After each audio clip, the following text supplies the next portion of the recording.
अब एक जो सबसे बड़ी प्रॉब्लम है इंडिया की या पूरे वर्ल्ड की मान लो मोटापा। तो ज्यादातर केस में क्या आता है मैम मोटापे की वजह? देखिए, मोटापे की वजह आजकल तो बहुत सारी हैं। उसमें सबसे ज़्यादा है कि भाई कार्बोहाइड्रेट रिच भोजन का बहुत ज़्यादा प्रयोग करना। बहुत सारे ऐसे सप्लीमेंट्स चले हुए हैं मार्केट में, तो वज़न ज़रूर कम होता है, बट उसमें क्या होता है, कई बार आपका मसल लॉस आता है। तो वेट तो आपकी मसल का भी है, फैट का भी है, आपकी बोन का भी है।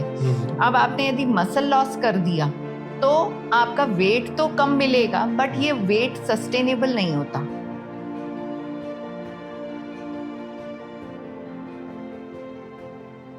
नमस्कार दोस्तों, दी केएसटी शो में आपका स्वागत है। आज हमारी खास मेहमान है मशहूर डाइटिशियन डॉक्टर प्रीति शुक्ला मैडम। मैडम आपका स्वागत है। नमस्कार। पहले तो बहुत बहुत धन्यवाद, आपने समय निकाला आज के लिए। आज की डेट में मैम हर कोई तो डाइटिशियन है। जितने र्यूमर्स कंफ्यूजन डाइट को लेके हो गए वो पहले कभी नहीं थे। अभी तो हर कोई ऐसा हो गया है। इस पे हम आपसे डिटेल में बात करेंगे, लेकिन सबसे पहले जानना चाहते हैं मैम, आप कब कैसे डाइटिशियन बनी? आपने कहाँ से आपका क्वालिफिकेशन किया है? मेरा 12th राजस्थान बोर्ड से था। अच्छा। फिर यहाँ इंदौर आके मैंने बीएससी होम साइंस किया, ओके। जो 3 साल का है डिग्री कोर्स। फिर उसके बाद में पोस्ट ग्रेजुएशन किया फूड्स एंड न्यूट्रिशन में। तो उसके बाद में जाके हमें एक न्यूट्रिशनिस्ट की डिग्री मिलती है। ओके। उसके बाद में 6 महीने की इंटर्नशिप होती है, जो कि एक अच्छे हॉस्पिटल में अंडर अ क्वालिफाइड डाइटिशियन होती है। ओके। उसके बाद फिर हम प्रैक्टिस करने काबिल बनते हैं। तो ये टोटल कितना समय लगता है मैम डाइटिशियन? 5.5 साल। 5.5 साल। तो आपका खुद का ऐसा था कि मुझे डाइटिशियन बनना है या फैमिली में किसी ने बोला बनना है? मेरे पेरेंट्स डॉक्टर, अच्छा, तो डॉक्टर है मुझे उसी से ही साइंस में इंटरेस्ट था, तो मैंने साइंस से रिलेटेड सब्जेक्ट को चूज किया। ओके। सो मैम, जैसा मैंने स्टार्ट किया था कि ये इतना कंफ्यूजन हो गया है अभी, तो रील से हो गया है, लोगों से हो गया है, हर कोई डाइटिशियन, मतलब वो है नहीं डाइटिशियन बट वो डाइटिशियन का रोल कर रहा है, हर कोई। तो आप किस तरह से इसको देखते हो और एक बैलेंस डाइट होती क्या है? आप जो र्यूमर्स कंफ्यूजन होते हैं और एक बैलेंस डाइट क्या है? बिकॉज आई थिंक आज हम जो बात करने वाले हैं तो बहुत सारे जो लोगों को डाउट है, तो एक एक्सपर्ट व्यू जाने वाला है कि सच में क्या है, सच में क्या है किसी को नहीं पता है। सो आजकल हर कोई डाइटिशियन बना हुआ है, ये जरूर से सत्य बात है जी, कि रास्ता चलता व्यक्ति भी आपको डाइट से रिलेटेड कुछ ना कुछ एडवाइस जरूर दे देगा, बिल्कुल है ना। देगा। पर क्या होता है कि जब हम साइंस पढ़ते हैं, science is always backed by some research. तो डाइटिशियन बनना मतलब उसके अंदर जब पीएचडी करते हैं, हमने तो पीएचडी भी करी है, तो कोई एक रिसर्च करते हैं, हम इतनी सारी रिसर्चेस पढ़ते हैं, तब जाके एक चीज को मान्य कर पाते हैं कि हाँ ये सही है। पर अब जो राह चलता व्यक्ति जो डाइटिशियन बना फिर रहा है, जिसने किसी ने समझ लीजिए अपना मतलब कोई भी तरीके से वजन कम कर लिया, वो अपने आप को वेट लॉस एक्सपर्ट कह रहा है, बट एक्चुअली ये लोग क्या हैं, दूसरों की जिंदगी से खिलवाड़ कर रहे हैं। क्योंकि कई बार ऐसा होता है कि मतलब वो मरीज ही बन जाता है, मतलब स्वस्थ व्यक्ति है, मोटा है, कोई बात नहीं, बट उसका वजन कम करने की प्रक्रिया में उसको मतलब इतना गलत आहार दे दिया जाता है इन सेल्फ प्रोक्लेम्ड डाइटिशियंस के द्वारा कि वो बंदा एक मरीज बन जाता है। फिर वो गैस्ट्रोएंट्रोलॉजिस्ट, फिर वो आपके साइकोलॉजिस्ट, इन सब के चक्कर काटता रहता है। बहुत भारी कीमत चुकानी पड़ती है बहुत सब भारी। चीजों की। तो मैम इससे बचें कैसे? एक बैलेंस डाइट, अगर एक हेल्दी व्यक्ति है, अभी मैं हेल्दी व्यक्ति की बात कर रहा हूँ, तो बैलेंस डाइट क्या है उसके लिए? सुबह ब्रेकफास्ट से लेके डिनर तक। डिनर तक, जैसे कि हम भारतीय हैं, जी। हमारा एक गट माइक्रोबायोटा है जो कि यहाँ पे उत्पन्न हुई चीजों के लिए बहुत बेहतर रूप से एडजस्टेड है। ठीक है। तो इसलिए जो भी लोकल है, सीजनल है, वो हमारे लिए बेस्ट है। ठीक है। बाकी जैसे हम सुबह से लेकर रात तक किसी एक स्वस्थ व्यक्ति की दिनचर्या के बारे में बात करें, तो सुबह उठ के सब लोग गर्म पानी, चाय, उसके साथ में बिस्किट से जरा अपना शुरुआत ना करें, क्योंकि biscuit is a processed food, okay. है ना। तो चाय के साथ में बिस्किट खाना कोई जरूरी नहीं बट है। बहुत सारे लोग बोलते हैं डायरेक्ट चाय मत पियो, ये भी। हाँ, ये भ्रांति ही है। देखिए, जिसने चाय का पौधा लगाया था सबसे पहला, क्या जी। उसने बिस्किट बनाने की मशीन साथ में रखी थी? नहीं। नहीं, वो हो ही नहीं सकता। सो चाय जब हम, ये कहाँ से आई थी? जापान से, चाइना से। तो वहां पर चाय को जब सेवन किया जाता है तो जैसे अमृत तुल्य टाइप की चीज होती है वो, चाय? उसके साथ में कोई चीज सर्व नहीं करी जाती है। अच्छा। It is so auspicious. है ना। तो इससे एसिडिटी नहीं होती है। हम कहते हैं चाय से एसिडिटी होती है, नहीं साहब, चाय के साथ में जो आप बिस्किट खा रहे हैं उसके अंदर सोडा है, उससे एसिडिटी का जन्म हो जाता है। तो राइट फ्रॉम मॉर्निंग आप अपने आप को एसिडिक बना रहे हैं। तो मतलब सुबह उठ के गर्म पानी पीने के, चाय पीने कोई दिक्कत नहीं है। आप चाय के साथ में यदि कुछ खाना ही चाहते हैं तो प्रोसेस चीजों से बचें। तो हमारे यहाँ शुरू से ही जैसे हम अखरोट, बादाम, काजू, किशमिश, पिस्ता, ये सब जो अपने ड्राई फ्रूट्स होते हैं थोड़े से ये खा लीजिए, है ना।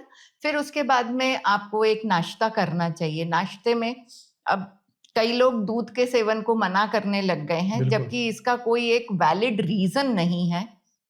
हर कोई व्यक्ति 300 से 350 ml दिन भर में यदि दूध का कंजम्पशन करता है तो वो एक हेल्दी चीज है। तो एक गिलास दूध ले लीजिए, फिर उसके साथ में आप कोई नाश्ता कर लीजिए। पर अब क्या होता है कि नाश्ते में लोग बाग ज्यादा करके पोहे ही खा रहे हैं। Indori poha was not alone a poha. हम क्या खाते थे शुरू में? ऊसल पोहा।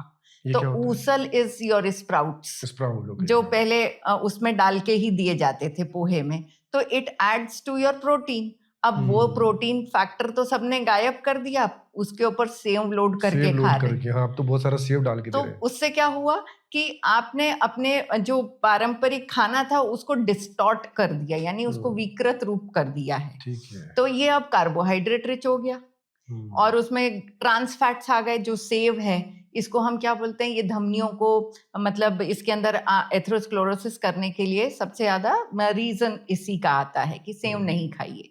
तो ये हो गया। तो आप संतुलित, जैसे हमारे यहाँ पहले चीले बनते थे, स्प्राउट्स हैं, तो कभी हम पराठा खा सकते हैं, कोई भी स्टफ पराठा खा लीजिए। तो पर दूध के साथ में या दही के साथ में इनका सेवन किया जाना चाहिए। ठीक है। फिर आप एक फ्रूट खा लीजिए।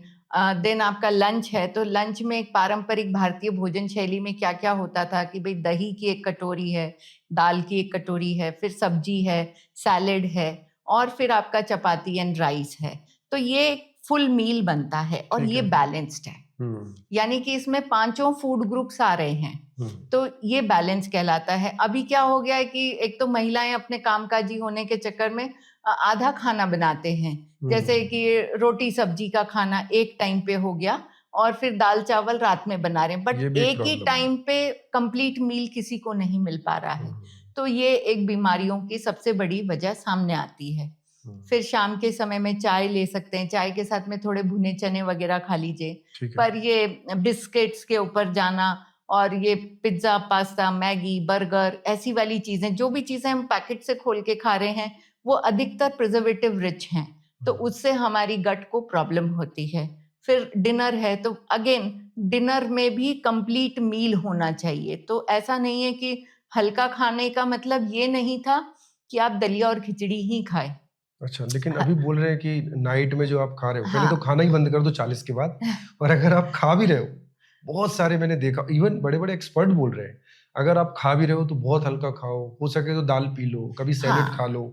तो दाल और सैलेड तो फिर भी एक कहना चाहिए कि आपका पेट भराऊ चीज है जिसके अंदर कार्बोहाइड्रेट, प्रोटीन और फाइबर तीनों चीजें आ रहे हैं। अच्छा, पर दलिया, केवल दलिया बना के खाना is a carbohydrate rich meal. तो खिचड़ी में थोड़ा ही प्रोटीन आ रहा है, vegetable, again it is a soft food. तो soft food does not require chewing, यानी आपके च्यू काउंट उसमें कम हो जाते हैं। देन आप अपना एक लार्ज पोर्शन उसको खा के ही खत्म करते हो, तो फिर आपका बैलेंस बिगड़ गया। So why not a complete meal, है ना। तो आपकी जब कंप्लीटनेस होगी मील में, एक बैलेंस मील होगा, तो आप हर चीज एक लिमिटेड क्वांटिटी में ही खा पाओगे। आप अपनी एपेटाइट से उठ के तो खा नहीं सकते हो, तो काहे नहीं अपन उसी एपेटाइट को किस चीज से सेटिस्फाई करें? Protein, carbohydrate and fibre, salads और वेजिटेबल से आना चाहिए। मतलब अभी करें पूरा जो लंच हमने बैलेंस वैसा ही आप, हाँ, पहले के जमाने में कहाँ ऐसा था कि आपको लाइट मील करने कोई बोलता था। हम रात में भी पूरा ही खाना महिलाएं बनाती थीं, जिसमें दाल, हरी सब्जी, सलाद और रोटी चावल में से कुछ एक होता था। तो ये तो वर्ल्ड वॉर 2 के बाद में ही थोड़ा सा राशनिंग सिस्टम जब आया था, जब इंडिया के पास में खाना कम था, तब ये चीज आई थी कि एक टाइम आप दाल चावल खा लीजिए, एक टाइम आप रोटी सब्जी बनाइए। बट दैट फूड स्कैर्सिटी अब नहीं है।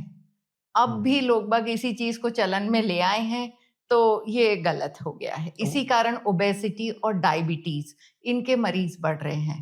अभी इसमें एक और चीज निकल के आ रही है मैम कि उसमें ये भी बोला जा रहा है कि रात में आप रोटी बिल्कुल मत खाओ। रोटी या गेहूं रात में खाना बेहद खतरनाक है। तो इसको आप कैसे, मतलब ये क्या है, इसमें कितनी सच्चाई है और सच क्या है इसका? देखिए, जब आप कंप्लीट मील की तरफ देखेंगे, बैलेंस मील की तरफ, तो उसमें वैसे ही रोटी का अंश बहुत कम हो जाता है। अब जो लोग केवल रोटी और सब्जी का ही खाना खा रहे हैं, उनका पेट नहीं भरेगा जब तक वो 2 या 3 चपाती नहीं खा लें। तो उससे क्या हुआ, गेहूं की अधिकता पूरे डाइट में ज्यादा हो गई। पर यदि आप इसी चीज को बैलेंस कर दीजिए कि भाई 1 कटोरी दाल, 1 कटोरी सलाद, 1 कटोरी सब्जी और 1 रोटी, पेट तो तब भी भरेगा। तब इसमें गेहूं की क्वांटिटी कम हो गई, तो वो इतनी नुकसानदायक नहीं है। पर ऐसा भी कुछ नहीं है कि गेहूं को टोटली एलिमिनेट किया जाए डाइट में से, क्योंकि वो भी गट के लिए हेल्दी नहीं है। हम इंडिया में हैं और यहाँ हर चीज में लगभग गेहूं आता ही है। तो ऐसा नहीं करना चाहिए कि कोई भी एक फूड आइटम को आप टोटली एलिमिनेट करो।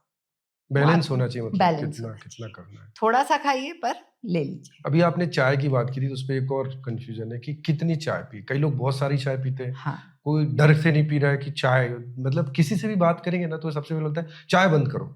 मतलब ऐसा लगता है चाय ही सारी बीमारियों की जड़ है। तो चाय कितनी, मैं एक दिन में कोई भी एक स्वस्थ व्यक्ति कितनी चाय पी सकता है? 2 कप चाय काफी होती है, एक मॉर्निंग और एक इवनिंग। बस इससे ज्यादा की चाय नहीं पीनी चाहिए। देखिए, चाय पीने के बहुत सारे नुकसान हैं, इसके लिए इसको मना करते हैं। है ना, जैसे एनीमिया होना। तो खाना खाने के बाद में कई लोग चाय पीने के आदी होते हैं, है ना, आफ्टर लंच या डिनर। तो पूरा जितना खाने में आयरन था उसको हमारी जो चाय है वो चीलेट कर देती है, यानी कि एब्जॉर्प्शन नहीं हो पाएगा उसका। तो एनीमिया होने के चांसेस, एसिडिटी, आप ज्यादा चाय पिएंगे उसके कारण एसिड रिफ्लक्स बढ़ता है। और दूसरी चीज, इंदौर के अंदर खासकर वो कढ़ी हुई चाय बनती है जिसको आप बहुत ज्यादा बॉईल करके बनाते हैं, तो उसमें टैनिन्स, कैटेचिन्स ये सब बढ़ जाते हैं, तो वो ज्यादा हाइपर एसिडिटी क्रिएट करता है। और वो भी वो बनी हुई चाय रहती है, कितने बार उसको कितनी बार रीबॉईल कर रहे हैं, पत्ती को लगातार यूज करे जा रहे हैं, उसको भी चेंज नहीं करते हैं। तो बाजार की चाय तो एसिडिटी का सबसे मुख्य स्रोत है। तो यदि आपको चाय पीने का शौक ही है तो आप कृपया करके अपने घर पे हल्की चाय बना के पी सकते हैं।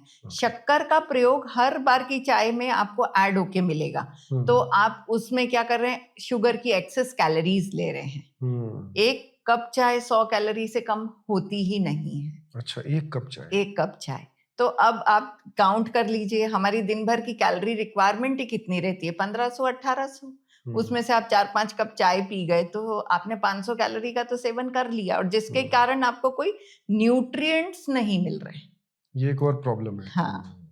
तो चाय और कॉफी में कोई फर्क है क्या? कहीं मैंने पढ़ा था कि कॉफी लीवर के लिए ठीक रहता है, ऐसा भी कुछ? देखिए, अब वो ठीक रहता है, किसके लिए ठीक रहता है, कहाँ तक ठीक रहता है, इसका कोई मापदंड नहीं है, है ना। तो हर चीज में कुछ ना कुछ फायदा, कुछ ना कुछ नुकसान है। तो जैसे हमारे पुराने समय में कहावत थी ना, अति सर्वत्र वर्जते, यानी किसी भी चीज की अधिकता से परहेज करें। आप यदि 1 कप चाय या 1 कप कॉफी ले रहे हैं तो कोई नुकसान की बात नहीं है, पर आप दिन भर कॉफी पी रहे हैं तो देन ट्रेमर्स आने लग जाएंगे आपके अंदर, कैफीन की अधिकता होने से, और आपको जिटरी फीलिंग आती है, फिर देन इंसोम्निया होने लग जाएगा, यानी आप सो ही नहीं पाएंगे। तो ये सब प्रॉब्लम्स होती हैं। मतलब बहुत सारे जिमिंग में आजकल लोग बाग एनहाइड्रस कैफीन बहुत देते हैं, उसके कारण बच्चों की तबीयत खराब हो जाती है। ये क्या होता है? तो मतलब यही कैफीन के शॉट्स, ब्लैक कॉफी के शॉट्स जिम में जो जाते हैं, जिम में जाते हैं उनको दिए जाते हैं। ये प्रॉब्लम हो रही लोगों। हाँ, उससे क्या होता है, हार्ट की धड़कन बढ़ जाती है। इसलिए कई बार सुनते हैं कि हार्ट अटैक आ गया जिम में, तो उससे कैसे बचा जा सकता है, क्या करें? देखिए, सबसे पहले तो ट्रिगर्स को लेने की जरूरत नहीं है, आपको अपने हार्ट की कंडीशनिंग पहले करनी चाहिए। लाइक आज मैंने सोचा कि बस अब आज से जिम करना है और मैं जाके सीधे ट्रेडमिल पे दौड़ने लग जाऊं, तो जरूर से मुझे कार्डियक अरेस्ट होने के ज्यादा चांसेस हैं, क्योंकि मेरी कार्डियक मसल उसके लिए ट्रेंड नहीं है। तो इसलिए पहले गो स्लो, फिर आप पेस पकड़ो। हाँ, थोड़े दिन हो गए आपको एक्सरसाइज करते हुए, then you can start running. अब कई लोग क्या होते हैं, कैफीन शॉट्स लेके और फिर दौड़ने लग जाते हैं। सो दिस इज एरिथमिया होता है उससे, कार्डियक अरिथमिया। तो यानी कि हार्ट की जो धड़कनें हैं वो अनियंत्रित रूप से चलने लग जाती हैं और उसमें कभी भी स्पैज्म आ जाता है। अब एक जो सबसे बड़ी प्रॉब्लम है इंडिया की या पूरे वर्ल्ड की, मान लीजिए, मोटापा। मतलब हर व्यक्ति मोटापे से, हर चौथा व्यक्ति मोटापे से बहुत परेशान है। और इस परेशानी का लोग नाजायज फायदा उठाते हैं कि उसमें लिखा आता है वजन कैसे कम करना है, ये कर लो 21 दिन में कम, ये कर दो 22 दिन में वजन कम हो जाएगा, ये खा लो तो वजन कम हो जाएगा, ऐसा कर लो तो वजन कम हो जाएगा। सो क्या है रियलिटी? अगर कोई व्यक्ति है, वजन ज्यादा है उसका, सपोज उसके मान के चलिए कि ओवर वेटेड है, 90 केजी 100 केजी है और उनको 60-65 तक आना है, 80 प्लस है और उनको 80 प्लस केजी है और उनको आना है कि आइडियल 60 to 70 में आ जाए, जो आइडियल वेट है। तो कैसे आए मैम, वजन कैसे कम करें? देखिए, वजन कम करने के लिए यूं तो सोशल मीडिया पे मतलब मनमान चीजें भरी पड़ी है ना, बट ये सब क्या है कि देखिए हर की बॉडी एक जैसी नहीं होती। फर्स्ट इज असेसमेंट, है ना। जब हम किसी क्लाइंट को देखते हैं कि भाई ओबीज है तो उसका असेसमेंट बहुत जरूरी होता है कि इसके खाने में क्या प्रॉब्लम थी जिसके कारण इसका फैट बढ़ा हुआ है। तो ज्यादातर केस में क्या आता है मैम मोटापे की वजह? देखिए, मोटापे की वजह आजकल तो बहुत सारी हैं। उसमें सबसे ज्यादा है कि भाई कार्बोहाइड्रेट रिच भोजन का बहुत ज्यादा प्रयोग करना। तो जैसे कि कार्बोहाइड्रेट, जैसे रोटियां, हमने यहाँ की रोटी और चावल, तो सुबह से चालू किया 4 रोटी सब्जी खा ली, रात में उठे फिर 4 रोटी सब्जी खा ली और यही खाना है। तो ये कार्बोहाइड्रेट रिच भोजन है, इसमें प्रोटीन्स है ही नहीं, तो पूरी बॉडी में फैटी फैट हो जाता है। तो ऐसे ही हर की बॉडी अलग अलग होती है, तो प्रॉपर असेसमेंट जरूरी है। फिर उसके बाद में उसका जब असेसमेंट हो गया, उसकी डाइट रिकॉल हो गया कि वो क्या खा रहा है, उसके बाद में उसका एक डाइट उसकी सहूलियत के अनुसार बना के देना चाहिए। कि भाई आप ये बोल दो किसी को कि आपको 12:30 बजे ये खाना है, पता चला कि वो व्यक्ति उस समय काम कर रहा होता है, उसको खाने का समय ही नहीं है, जो प्रैक्टिकल पॉसिबल नहीं हो पाता। प्रैक्टिकलिटी देख के उसको फिर सजेस्ट करना चाहिए। और एक्सरसाइज का बहुत बड़ा महत्व है कि आप ये सोचो कि बैठे बैठे वजन कम हो जाए। हाँ, तो वजन आपका जरूर कम हो सकता है, कुछ भी चीजें, जैसे बहुत सारे ऐसे सप्लीमेंट्स चले हुए हैं मार्केट में, तो वजन जरूर कम होता है, बट उसमें क्या होता है कई बार आपका मसल लॉस आता है। तो वेट तो आपकी मसल का भी है, फैट का भी है, आपकी बोन का भी है। अब आपने यदि मसल लॉस कर दिया तो आपका वेट तो कम मिलेगा, बट ये वेट सस्टेनेबल नहीं होता, वापस आ जाएगा। तो फिर वही वो यो इफेक्ट होता रहता है कि डाइटिंग करी, वजन कम किया, बाल झड़ गए, शरीर खराब हो गया, वापस से मोटे हो गए। तो ये तो कोई एक लॉन्ग टर्म चीज नहीं दिखती है। इसलिए कहते हैं प्रॉपर असेसमेंट करके क्वालिफाइड उससे ही आप अपना डाइट बनवाइए। और हर किसी का ना टेलर मेड डाइट होना चाहिए। ये क्या होता है? मतलब कि आपकी जरूरत के अनुसार आपका डाइट होना चाहिए। जो चीजें आप खाते ही नहीं, जो टाइम आपको सूटेबल ही नहीं, यदि उस समय पे आपको कोई चीजें प्रेस्क्राइब कर रहा है तो वेग है वो तो, है ना। और फिर ऐसा तोल के खाना कौन खाता है? कोई नहीं खाता कि 50 ग्राम ये खाओ, 10 ग्राम ये खाओ, ये भी एक अनरियलिस्टिक अप्रोच है अपने यहाँ पर। मतलब यदि इस तरीके, और ये सब सोशल मीडिया पे इन सब चीजों की भरमार है कि सबको एक ही जैसा डाइट चार्ट दे दिया जाता है। इनफैक्ट कई जगह तो मैं देखती हूँ कि स्पोर्ट्स पर्सन को भी दूर बैठा कोई व्यक्ति इंस्टाग्राम पे और डाइट दे रहा है, और वो ले भी रहा है। और सेलिब्रिटी इंडोर्समेंट आजकल बहुत हो रहे हैं, तो people are just beating behind the bush. किसी को वो समझ में ही नहीं आ रहा है कि इसको टैकल कैसे करना है। Everybody is making mockery. तो अगर कुछ आप बता पाए मैम कि ये कुछ चीजें करें जिससे मोटापा नहीं आएगा, और जिसका आ गया है तो चांसेस है कि कम हो जाएगा, कुछ चीजें। हाँ, देखिए आजकल जो सबसे ज्यादा डेफिशिएंसी दिख रही है वो है प्रोटीन डेफिशिएंसी, है ना। तो जब तक आप पूरी मात्रा में आपकी जितनी रिक्वायरमेंट है उतना प्रोटीन नहीं लेंगे, तब तक बॉडी आपके फैट को लेट गो नहीं करती। तो इसलिए बेटर है कि आप थोड़ा प्रोटीन्स पे ध्यान दें। जैसे कि अपने दालों के जो आहार होता है, जो प्लांट बेस्ड हमारा प्रोटीन है, वो सबसे बेस्ट है। और उसके अंदर सारे ही vitamin, soluble fibre, insoluble fibre सब मिलता है। जैसे स्प्राउट जो खाते हैं, स्प्राउट्स है, भाई घरों में सबके यहाँ पहले दालें बनती थी, बिल्कुल। अब ऐसा हो गया है कि लोग बाग दाल बनाने से परहेज करने लग गए हैं, कहते हैं कि दाल खाने से एसिडिटी होती है, जबकि सत्य ये नहीं है। एसिडिटी अभी भी हो रही होती है उन लोगों को जिन्होंने कभी 2-3 महीने पहले दाल खाई थी, है ना। तो दाल कैन नॉट बी ब्लेम्ड। अब क्या हो गया है कि रोटियों से ज्यादा एसिडिटी हो रही है, क्योंकि आप यदि दाल नहीं खाओगे तो ऑब्वियसली आप कार्बोहाइड्रेट्स का ज्यादा पोर्शन लोगे, पेट नहीं भरेगा ना। तो इसलिए आपको क्या करना चाहिए कि आपको दही, दाल, पनीर, इन सब चीजों का अपने डाइट में समावेश करना चाहिए। अच्छा, प्रोटीन्स जब हम लेंगे तो एक्सरसाइज करने की आपकी एफिकेसी ज्यादा अच्छी रहती है। तो आप एक्सरसाइज कर पाएंगे, और एक्सरसाइज से मसल मेटाबॉलिज्म अच्छा होता है। तो यानी कि हमारा जो मसल टिश्यू है उसके अंदर जो माइटोकॉन्ड्रिया होता है वो ही सबसे ज्यादा मेटाबॉलिज्म को टेक करता है केयर। तो आपका मसल माइटोकॉन्ड्रिया एक्टिवेट होना चाहिए, तब जाके आपका फैट लॉस चालू होता है। तो यदि आप बैठे बैठे वेट लॉस करना चाहते हैं तो ये एक मतलब ऐसी कोई जादू की डंडी नहीं है। और वो कुछ लोग देखते हैं कि वो वेट लॉस कर भी लेते हैं बिल्कुल फास्टिंग करके, ये करके, तो क्या वो वापस वैसे ही हो जाते हैं जब डाइटिंग चालू हटाते हैं? देखिए उसमें क्या होता है, मेटाबॉलिज्म पूरा बिगड़ जाता है। अच्छा। अब बाद में जाके इन सभी लोगों में कुछ ना कुछ मतलब विकार होने लग जाते हैं, बीमारियां आने लग जाती हैं। अच्छा, बॉडी को आप एक हद तक ही अब्यूज कर सकते हैं। जब बॉडी आपको अब्यूज करना चालू करती है फिर हम डॉक्टर खिलते हैं। ये बात तो कोई और चीज मैम जिससे एक ने आपने बताया कि प्रोटीन लेना चाहिए, हाँ, दूसरा ऐसी कौन सी चीज है जो ना लें जिससे मोटापा आ जाता है? तो 2-3 चीजें जिससे कि वो काफी कंट्रोल कर सकते हैं। देखिए सबसे पहले तो शक्कर सबसे बड़ा कल्प्रिट है। शक्कर, हम शक्कर जरूरत से ज्यादा ले रहे हैं, तो हमारी हर डाइट में कहीं ना कहीं शुगर आ ही रहा है। तो मिठाइयाँ खाने से परहेज करें, और मीठे पेय जितने होते हैं, ये कोक, फैंटा, सोडा, ये सब चीजों से परहेज करना चाहिए जो एम्प्टी कैलोरीज हैं। ठीक है, ये पूरा फैट में जाके स्टोर होती है। अच्छा, ये पूरी तरह बंद करना है, ये बंद कर देना चाहिए। दूसरी चीज, Maggi, pizza, pasta, burger, noodles, ये सब जो चीजें हैं जो मैदा से बनती हैं, इसके अंदर फाइबर नहीं होता।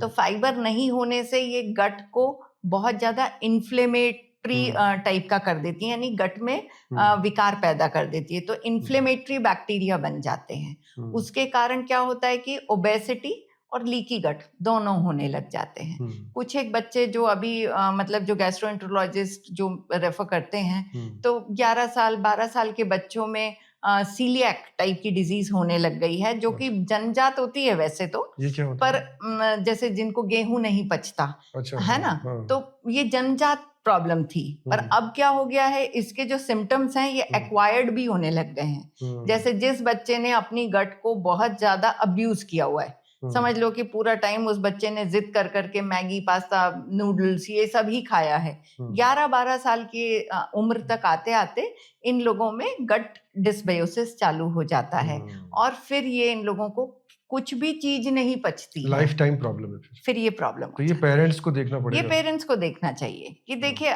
जो भी घर की महिला है, सबसे पहले तो उसी का ज्ञान एक मतलब बैलेंस न्यूट्रिशन की तरफ होना चाहिए कि व्हाट इज अ बैलेंस। अब आप एक ही टाइम पे सब्जी रोटी बना रहे हो और दालों से आप बच्चों का परिचय ही नहीं करवा रहे हो, फिर यदि माँ को दाल पसंद नहीं है ना, तो वो बनाने में भी उतना ही कतराती हैं, है ना, क्योंकि उनको लगता है अरे दाल क्यों खाना, क्यों बनाएं। हाँ, जबकि सबसे ज्यादा कहना चाहिए फाइबर जो हमारी गट के लिए अच्छा है वो दालों में मिलता है। कोई सी भी दाल लो, भले ही आप धुली दाल ले लो या फिर छिलके वाली दाल, दाल खाना चाहिए।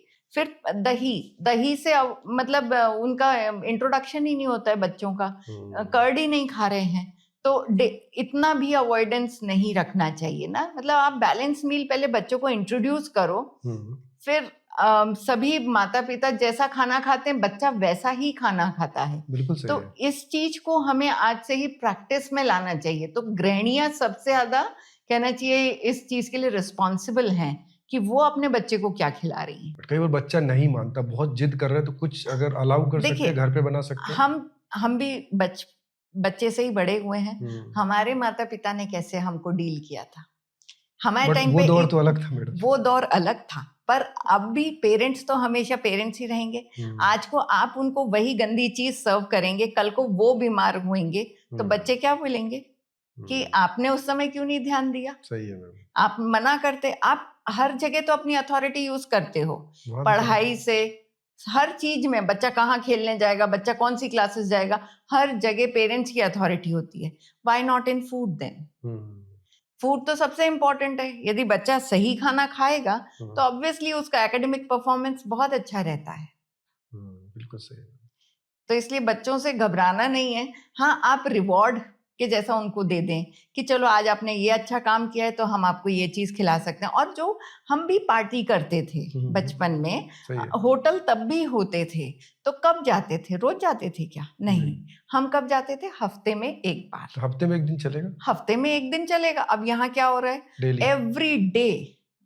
आज जोमेटो कर लो, आज स्विगी कर लो, यही चल रहा है। बच्चे की जिद के आगे, बच्चे की जिद के आगे प्लीज अपने हथियार मत डालो यही कहना है। क्योंकि हमारी आगे की मतलब पूरी एक जनरेशन डायबिटीज और हाइपरटेंशन, बहुत कम उम्र के बच्चों में हाइपरटेंशन देखने आ रही है, ओबेसिटी, स्टंटिंग। NHFS का डेटा देख लें आप, कि जिसमें नेशनल फैमिली हेल्थ सर्वे जो होता है, तो उसके अंदर देखा जा रहा है कि इंडिया के बच्चे बहुत कम हाइट के हो गए हैं।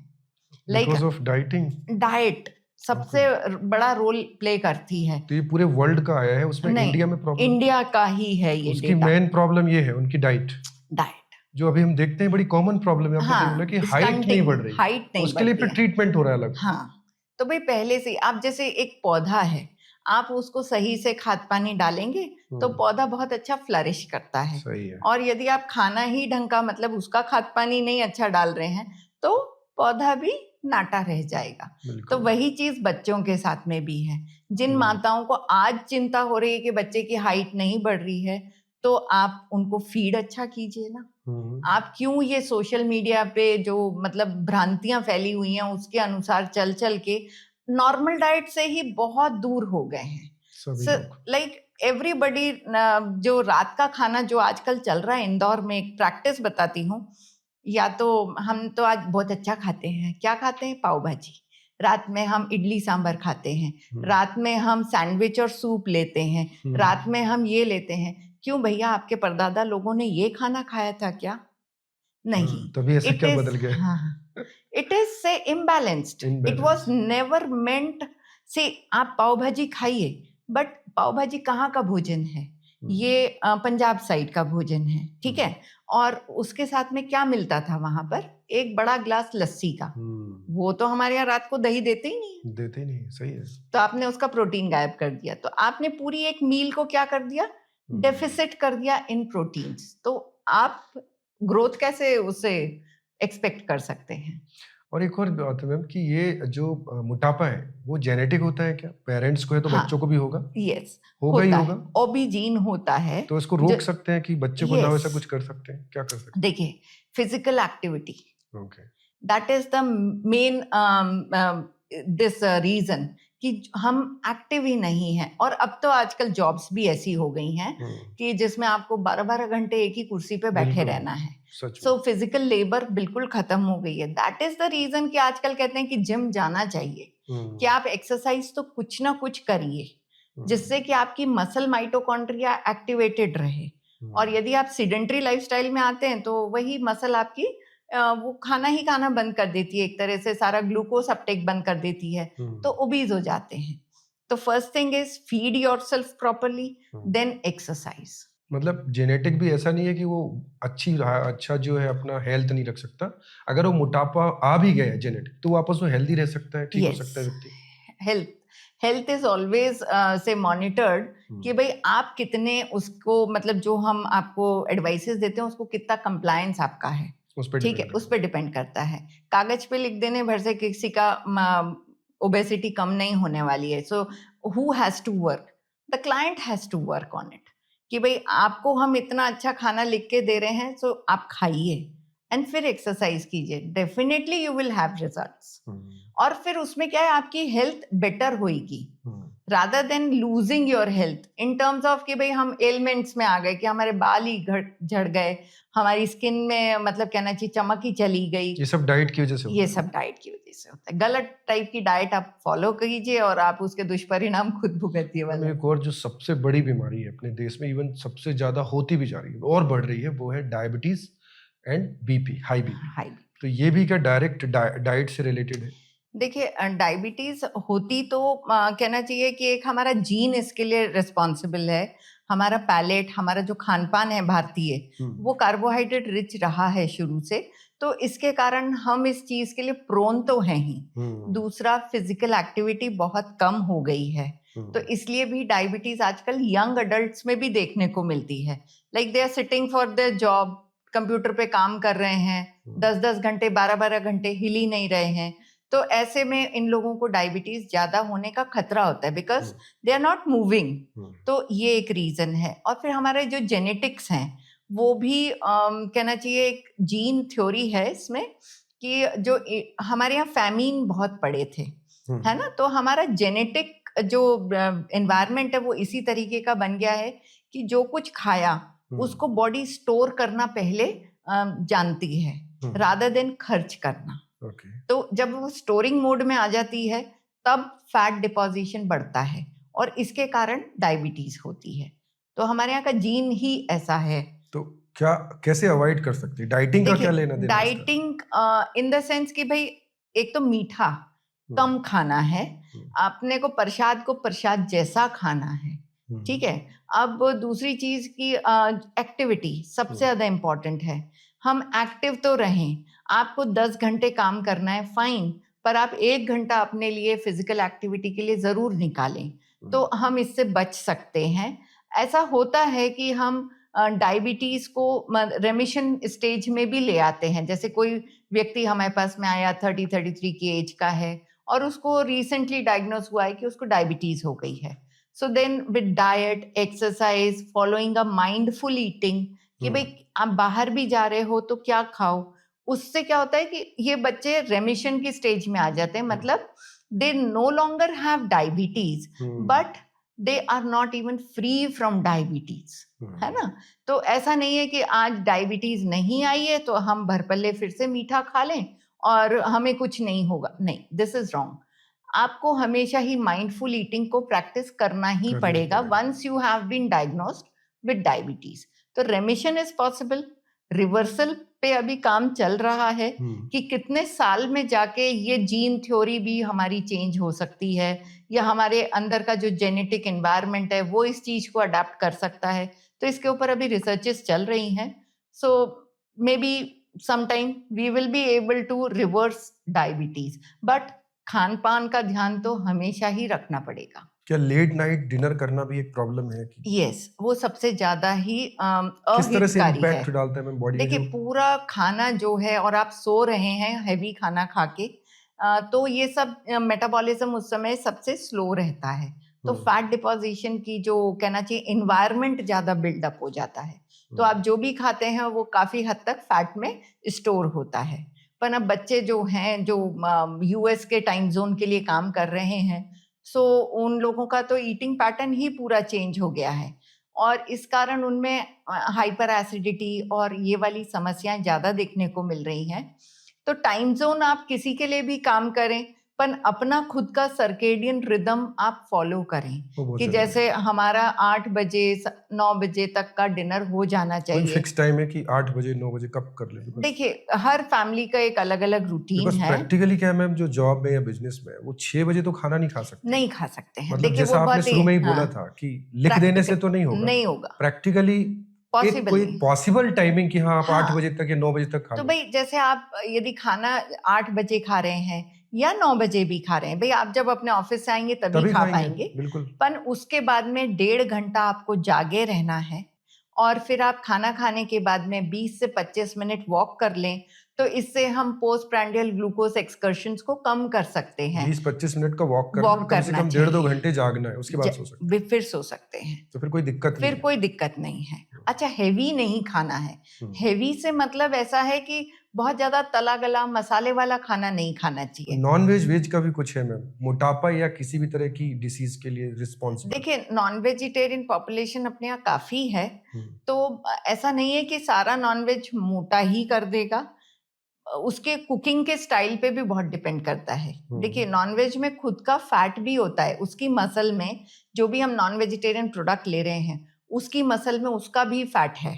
तो कुकिंग में आप उतना फैट को यूज मत कीजिए। अब जैसे बटर चिकन यदि खा रहे हैं तो डेफिनेटली ये आपके लिए ज्यादा नुकसानदायक है।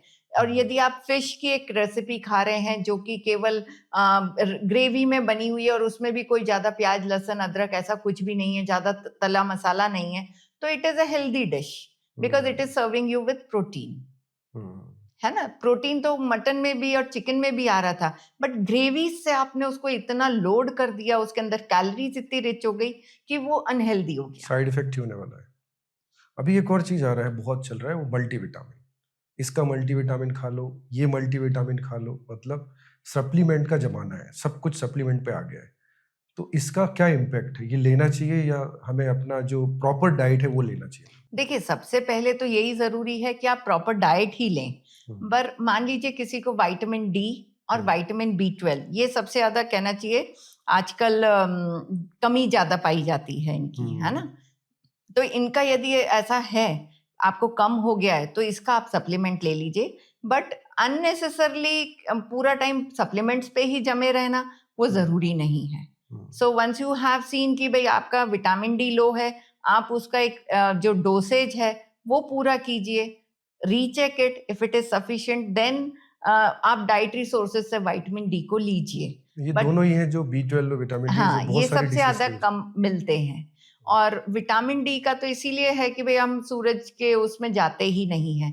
इंदौर का जो टेम्परेचर है, जो टाइम जोन है, इसके अनुसार 11 से 1 बजे की धूप हमको लेनी चाहिए, तो जिससे हमारे स्किन के नीचे ही विटामिन डी का सिंथेसिस होता है। बट हो नहीं पाता। पर 11 से ऑफिस करें कि धूप लेने जाएं, वही चक्कर है। इसलिए मैक्सिमम जनता तो it's under a roof. But जो लोग डेली मल्टीविटामिन खा रहे हैं उनको सजेस्ट किया गया आप ये खाओ, वो कितना खतरनाक है? डेली खा रहे हैं, डेली खा रहे हैं तो एक रिक्वायरमेंट से ऊपर जाके टॉक्सिसिटी होती है। डॉक्टर नहीं सजेस्ट कर रहे हो, खुद ही खाए जा रहे हैं। खुद ही खाए जा रहे हैं, तो वो तो बहुत ही गलत है। आप किसी डॉक्टरी सलाह से ही मल्टीविटामिन्स भी लीजिए। और कहना चाहिए कि जो हमारी दवाई की कंपनियां वाले रहते हैं, जो डॉक्टर आपको प्रेस्क्राइब कर रहे हैं, कृपया वही लीजिए। टीवी में ऐड आ रहा है ना, वो कर रहा है ये खाओ, एनर्जी लो है तो ये खाओ। नहीं, तो वो करना ऐसा नहीं लेना चाहिए। ऐसा मतलब I don't recommend of it कि ऐसा, मतलब popping pills is never good. आप होलसम डाइट की तरफ ध्यान दीजिए ना। आप खाने में तो पता चल रहा है कि कुछ एक विटामिन, कुछ एक फूड ग्रुप्स ही आपने हटा रखे हैं और फिर आप मल्टीविटामिन की गोली ले रहे हैं, तो वो कभी भी पूरा नहीं हो पाएगा। हर विटामिन के लिए अंदर एक एनवायरनमेंट होता है, तब जाके वो एब्जॉर्ब भी होता है। जैसे vitamin D is a fat soluble vitamin, तो ये फैट के साथ में ही चिपक के अंदर अवशोषित हो पाएगा। तो वो तो यदि आप बिल्कुल फैट फ्री डाइट कर दी और विटामिन डी लिए जा रहे हैं तो वो भी नहीं जमेगा। तो यानी कि it has to be done under a medical supervision. अभी ऑयल का चल रहा है, ये ऑयल मत खाओ, ये करो, पम ऑयल होता है, तो आप बिकॉज यू आर एक्सपर्ट, तो मैम ऑयल से ही सब कुछ बनता है घर में भी, तो आप बताइए कौन सा ऑयल यूज करना चाहिए? देखिए, ऑयल कोई भी हो तो सबसे ज्यादा जरूरी क्या है कि आप उसकी कैलोरीज को पहले देखो, है ना। आप 1 ग्राम ऑयल गिव्स 9 कैलोरीज, है ना। अब इसके अंदर भले ही आप ऑलिव ऑयल ले रहे हो, चाहे सरसों का तेल ले लो, चाहे आप सूरजमुखी का तेल ले लो, हर ऑयल 9 कैलोरी दे रहा है, ठीक है। अब क्या होता है, घर के अंदर जब यूज होता है तो सबसे पहले ऑयल की क्वांटिटी को ही आपको एड्रेस करना चाहिए कि एक व्यक्ति के लिए महीने भर का कितना ऑयल जरूरी है। कुछ अगर आप बता पाए। 400 to 500 ml बस, ml है ना। आधा लीटर 4-5 लोगों का परिवार है तो कितना लगना तो चाहिए? 2 लीटर, इससे ज्यादा नहीं। अगर ज्यादा इससे लग रहा है मतलब तो मतलब आप कोई सा भी ऑयल खाइए, it is going to give you negative impact. तो इसलिए ऑयल का हमेशा यही डोज रखते हैं हम कि 30 grams, it is the maximum limit. अब समोसा यदि आप ऑलिव ऑयल में तल के खा रहे हो और आप उसको बोलो कि ये हेल्दी है, it is never going to be healthy, है ना। तलना तो है ही नहीं ना, आप उसने इतना फैट ले लिया कि it is a high fat meal. जैसे बोलते हैं आपने ज्यादा कुछ खा भी लिया है, बट अगर आप एक्सरसाइज कर लो जाके या दूसरे दिन कर लो तो कुछ ये फर्क पड़ता है? कॉम्पनसेटिंग जो कहना चाहिए मेंटालिटी है, ये भी गलत है। आप एक रात बहुत अल्कोहल ले लिए और फिर अगले दिन सुबह आप जाके ट्रेडमिल पे दौड़ रहे हैं, so this is another reason कि भाई आपको कार्डियक अरेस्ट क्यों ना हो, कि once you have abused it, तो आप अगले दिन आप उसको री अब्यूज ही कर रहे हो स्ट्रेनियस एक्सरसाइज करके। कॉम्पनसेशन नहीं करती है बॉडी, बॉडी को जो टॉक्सिसिटी है किसी भी चीज की वो जाएगी धीरे धीरे। इट कैन नेवर गो कि आज ये कर लिया कल ठीक हो गया, ऐसा नहीं होता। अभी एक और है मैम, क्वेश्चन था, बहुत सारे लोग भी जानना चाहते हैं कि कोई एज है जिस एज में ये बंद कर देना चाहिए, कि 40 के बाद ये नहीं, 45 के बाद ये नहीं, 50 के बाद नहीं, या 60 के बाद नहीं? कोई पर्टिकुलर डिसीज या ऐसे कुछ खाना होते हैं जो जिनसे डिसीज हो सकता है, कोई पर्टिकुलर होता है कि ये मत खाना? बिकॉज आजकल रील में क्या चल रहा है, जैसे कि आपको एग्जांपल देता हूँ, नेट है, रील है, सोशल मीडिया है, कि बादाम है, अब बादाम अगर आप ऐसे खाओगे बिना छीले हुए तो कैंसर हो सकता है। ऐसे बहुत सारे कंफ्यूजन है, मतलब आप जैसे मैंने अभी स्टार्टिंग में बोला, कंफ्यूजन बहुत है और एक्सपर्ट नहीं है कोई, मतलब रियल एक्सपर्ट नहीं है, रील वाला एक्सपर्ट है। तो आज हमारे साथ एक्सपर्ट बैठे हैं, तो अब जैसे बादाम है, अगर मैंने डायरेक्ट खा लिया तो क्या कैंसर हो सकता है? या कोई एज में ऐसी चीज आप रिकमेंड करना चाहेंगे इस एज के बाद आप ये ना करो तो अच्छा है? देखिए बादाम की ही बात ले लें कि बादाम का ये जो कैंसर कार्सिनोजेनिक इसका जो छिलका बताया गया था, it was on a larger quantity of बादाम, ठीक है। अब वो तो सब भूल गए कि कितने किलो बादाम के छिलके से कैंसर हो सकता है। एक तो फर्स्ट थिंग, इंडिया में कोई भी बादाम कोई किलो से तो नहीं खा रहा है, रोजीना का 4-5 बादाम ही खा रहे हैं, और उसमें भी छिलका। पर ये भी जो रिसर्च आई थी, इसमें भी बहुत सारी चीजों को कंट्रोल नहीं किया गया था, फैक्टर्स कंट्रोल नहीं थे। कोई बंदा केवल बादाम नहीं खा रहा था, उसके साथ में वो बहुत सारी चीजें ले रहा था। So you do not know the exact reason for developing cancer, है ना। तो इसी तरीके से जब हमारे यहाँ तो लड्डू बनते ही हैं, ठंड में लड्डू, तो उसके अंदर क्या बादाम गला के छील के फिर लड्डू बनाते नहीं। इवन डिलीवरी के बाद ही वो लड्डू बनाए जाते थे, डिलीवरी वाले लड्डू, जापे के लड्डू, किलो के भाव से बादाम आते हैं और उनको ऐसे ही फ्राई करके बना दिया जाता है। तो ये सब भ्रांतियां हैं। अब इससे क्या हुआ कि जो थोड़ा बहुत प्रोटीन बादाम से और हेल्दी फैट्स बादाम से जाते, वो भी रुक गए। आपने मतलब संशय भर दिया ना, डाउट हो गया सबको, नहीं खाना, डाउट है ना। तो डाउट में बंदे ने वो खाना ही छोड़ दिया। वैसे ही अदर सोर्सेज से वो खा ही नहीं रहा था, और जिनसे आने वाला था वो भी आपने बंद कर दिया कि कैंसर का भय बता दिया। पर क्या केवल बादाम से ही कैंसर होता है? नहीं, ऐसा नहीं है। तो ये तो भ्रांतियां हैं। तो एज वाइज कुछ आप बताना चाहिए? एज वाइज तो आजकल जो रिसेंट रिसर्च आई है 2024 की, पोस्ट कोविड, सो सार्कोपीनिया यानी कि मसल लॉस सभी वयस्कों में, बच्चों में देखा गया है। हाँ, तो उसके बाद से काफी लोगों की मसल्स में डिक्लाइन आया है, तो स्टेटस में। तो अब तो कहते हैं कि 1 से 1.2 ग्राम पर केजी से आप इनको प्रोटीन्स दीजिए, न्यूट्रिशन सप्लीमेंटेशन कीजिए। तो अब ऐसी कोई भी चीज नहीं है कि जैसे पुराने समय में हम सोचते थे कि अरे वृद्धावस्था की तरफ जा रहे हैं तो इनको अब खाना कम कर दो।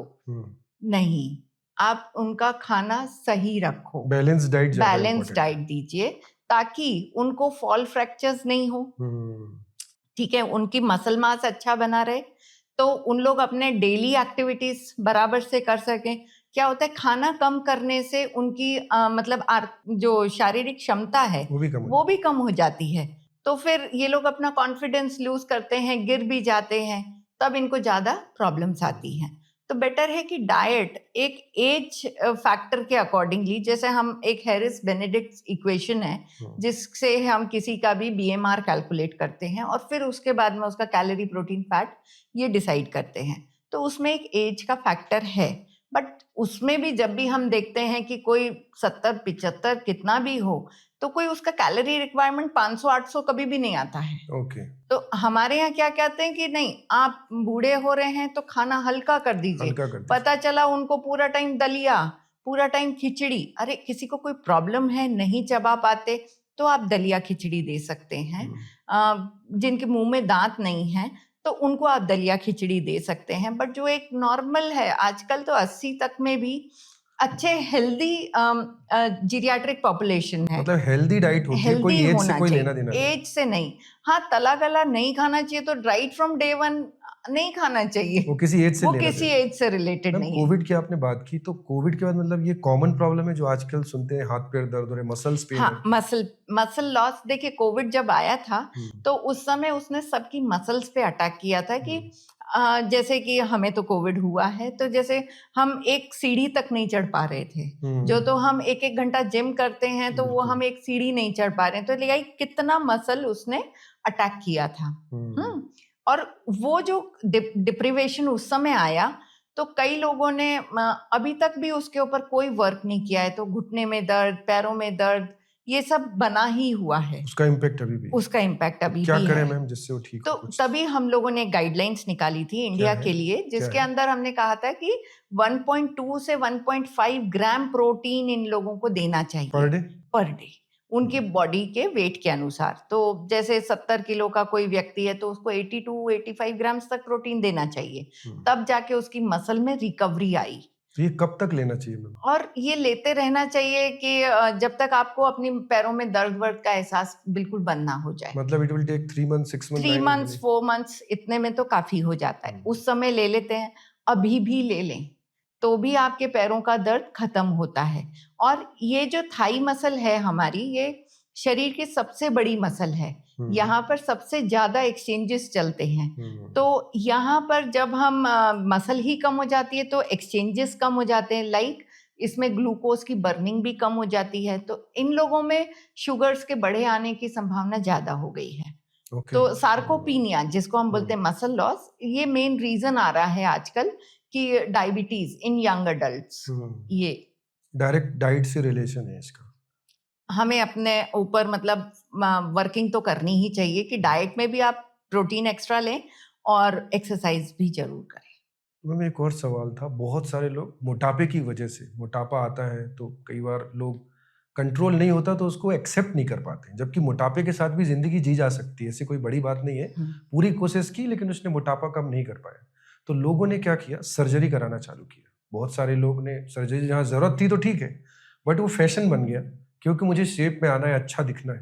तो ये कितना सही है, कितना कराना भी चाहिए कि नहीं कराना चाहिए? अगर डाइट से भी कंट्रोल नहीं हो रहा, सर्जरी तक जाना चाहिए या नहीं जाना चाहिए?